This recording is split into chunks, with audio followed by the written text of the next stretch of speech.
Hello, dear students. I welcome you all to this fifth session of discussion on the nuclear physics chapter. So, in the previous sessions, we have covered the different concepts related to the alpha radiations and the beta radiations. So, in today's session, in continuation with that, we will try to understand about the nuclear models. Means what are the nuclear models, the different types of nuclear models, and in that the liquid drop model of a nucleus, and using that liquid drop model of a nucleus we will try to understand one of the important property of the nucleus, which is called as the binding energy.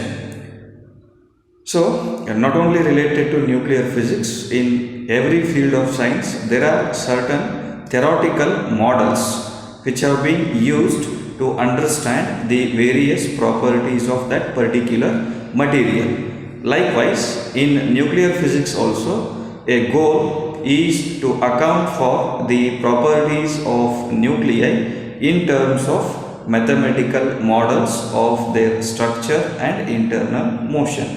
Means the nuclear models are nothing but they are some mathematical models. Means by using certain mathematical steps we need to understand the structure and different properties of the nucleus. So basically there are three different or three important nuclear models are there. So the first one is liquid drop model, which was given by the scientist Niels Bohr, and after that the second one is the shell model, which was developed by Mayer and Johnson, and this shell model is used to explain the stability of the nucleus on the basis of the magic numbers. Then there is one more model, that is third type or third important, which was developed by the scientists H. Bohr and Ben Motelson, and using this collective model they have studied about the collective executions. Means either rotational motion or the vibrational motion of the nucleus can be studied with the help of this collective model. So basically there are three main models related to this nuclear physics. First one is liquid drop model, shell model, and the collective model. So we will discuss one by one. So at first we will begin with the liquid drop model. So why it is called as liquid drop model? Means the liquid drop model or this model considers that nucleus as the drop of a liquid. So the liquid drop model treats the nucleus as a liquid. Then the nuclear properties such as the binding energy. So we will discuss what is that binding energy later in this session only. So the nuclear properties such as the binding energy, which is described in terms of the various parameters such as volume energy, surface energy, Coulomb energy, pairing energy, and asymmetry energy. This binding energy is described in those in terms of those parameters, and using this liquid drop model we can accurately or we can exactly determine what is the binding energy of each nuclei. So this liquid drop model helps us to calculate this binding energy. Apart from that, this liquid drop model has been successful in describing how nucleus can deform and undergo nuclear fission. So not only explaining that binding energy property, this liquid drop model is also successful in describing how nucleus can deform. So from its original shape, how it deviates, and after that deformation, how that deformed nucleus can undergo the nuclear fission process. So the nuclear fission is nothing but splitting of heavy nuclei into its constituents or its composites. Means heavy nucleus can split into two lighter nuclei. Such phenomenon is called as the nuclear fission, and such nuclear fission can be explained with the help of this liquid drop model. So with this schematic representation or diagrammatic representation, it is bit easier to understand this liquid drop model. So this figure A describes the drop of a liquid. So inside that drop of a liquid, consider that spherical part. So in that there will be arrangement of atoms or molecules in that liquid drop. Similarly, analogous to this, if we look at the figure B, so the first one of that figure B describes the nucleus. So inside that nucleons, the arrangement of nucleons, that is protons and neutrons, takes place. So according to this liquid drop model, the basic assumption is the shape of the liquid drop as well as the shape of the nucleus is spherical, and inside that spherical nucleus there will be arrangement of the nucleons, that is protons and neutrons.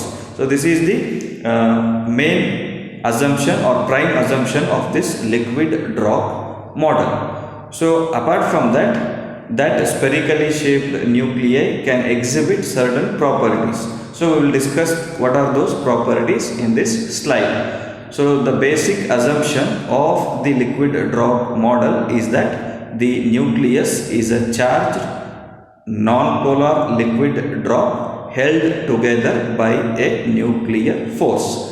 So the basic assumption of this liquid drop model is the nucleus is a charged non-polar liquid drop which is held together by a strong force called as nuclear force. So for such system, and that nuclear force will exhibit certain properties. So what are those properties? The first one is that nuclear force is attractive force, and that force is attractive in nature, and it is short range force. Means we have studied the size of the nucleus. It is of the order of 10 raised to minus 15 meter. So this nuclear force will exist within that range. So it is attractive and it is short range force. Apart from that, this nuclear force is saturated force. Means this nuclear force will exist within that range, means within the nucleus. Outside that nucleus there will not be any kind of nuclear force. So saturation of the nuclear force takes place outside that range. That's why the nuclear force is the saturated force.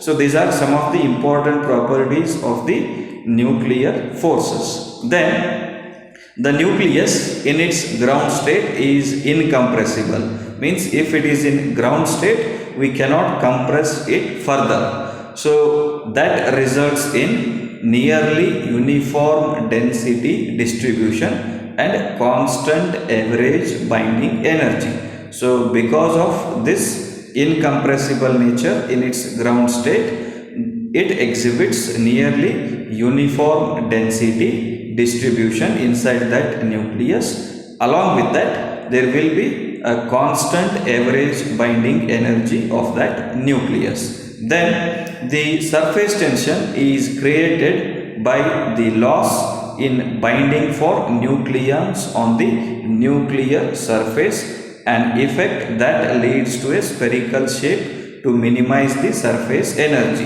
It means just like in the drop of a liquid, at the surface there are certain waves in the drop of a liquid. Means the number of atoms or molecules at the surface is minimum. Likewise, in the case of nucleus, at the nuclear surface, minimum number of nucleons are there, and that results to minimum surface energy, and because of that minimum surface energy, there will not be much deformation, and that leads to the spherical shape of the nucleus. So these are the properties of that nucleus, which is a charged non-polar liquid drop which is held together by the strong, attractive, short range and saturated nuclear force. So, while discussing this liquid drop model, many times we have come across the concept of binding energy. So, what is binding energy? So, again, with the help of this schematic representation or with the help of this diagram, we can easily understand that what is binding energy. So, in this diagram, initially we have one nucleus, certain nucleus, okay. So, to that nucleus, we are giving certain amount of energy called as binding energy. And after giving that amount of energy, what happens? That nucleus is separated, means that nucleus, from that nucleus, the nucleons such as protons and neutrons are separated. So, based on this diagram, we can define this binding energy as the amount of energy required to separate the nucleons from the nucleus is called as binding energy. And this binding energy is one of the important property of the nucleus, and based on this binding energy, this liquid drop model explains the stability of the nucleus. So, by taking into account of that liquid drop model, one can construct a semi-empirical formula. So, why it is called a semi-empirical formula? Because it involves half or partial theoretical predictions and partial experimental data. That's why it is called a semi-empirical formula to account for the total nuclear binding energy or mass. So, why I am saying this nuclear binding energy or mass? Because the mass and energy are interchangeable in accordance with that Einstein's mass energy relation, that is E is equal to mc square. So, if we know the mass, we can convert it into energy. If we know the energy, we can convert it into mass with the help of that relation. So, by taking or by considering this liquid drop model, one can construct a semi-empirical formula to calculate this nuclear binding energy, which is the most basic property of the nucleus. So, and it is defined as amount of energy required to separate protons and neutrons from the nucleus is called as the binding energy. Then the mass of any nucleus is given by the relation mn, that is the mass of the nucleus is equal to Z into mp. That Z indicates atomic number, that is number of protons, multiplied by mp, that is mass of one proton, plus A minus Z. So, A minus Z gives the neutron number, multiplied by mn, that is mass of one neutron, minus this B of A comma Z. It is known as binding energy. So, if we know the binding energy, we can calculate mass. If we know the mass of the nucleus, we can calculate the binding energy just by rearranging the terms. Means we can take this minus of B of A comma Z to this right side, and this mn, that is mass of the nucleus, can be taken into right side to left side. So, by rearranging the terms, we can easily calculate either mass by knowing binding energy, or else we can calculate the binding energy by knowing its mass. So, in this formula, this B of A comma Z means it is a function of, means it is dependent on both A and Z, is the binding energy of the nucleus, which is dependent on both Z and A. Then that Z is the atomic number of protons, mp is the mass of one proton, A minus Z is the equal to n, that is number of neutrons, multiplied by mass of one neutron. So, this binding energy means the binding energy of a nuclei again can be converted into some other properties such as the average binding energy or the binding energies per nucleon. Means average binding energy of a nucleus is nothing but ratio between the binding energy divided by that mass number, that is number of protons plus neutrons, and it is called as average binding energy or the binding energy per nucleon. Then if we plot this binding energy per nucleon as a function of mass number A, then the curve is known as binding energy curve, and this quantity increases sharply as A, that is mass number, increases, peaking at iron, means it is maximum for iron nuclei, and then decreasing slowly for the more massive nuclei.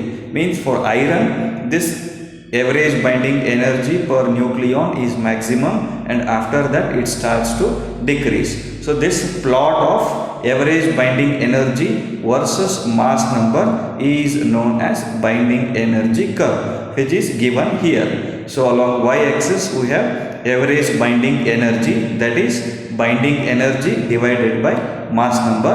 Along x-axis we have the mass number or the number of nucleons, that is Z plus N or A. So this curve is known as binding energy curve, and it is this average binding energy is maximum for iron 56, and it starts to decrease gradually as the mass number increases. So based on this binding energy curve, using this liquid drop model, we can explain or we can predict the stability of the nucleus by using that semi-empirical mass formula, which has 5 different terms, that is volume energy, surface energy, then Coulomb energy, asymmetry energy, and pairing energy. So the summary of today's class is, in this class we have discussed about the nuclear models, different types of nuclear models, then after that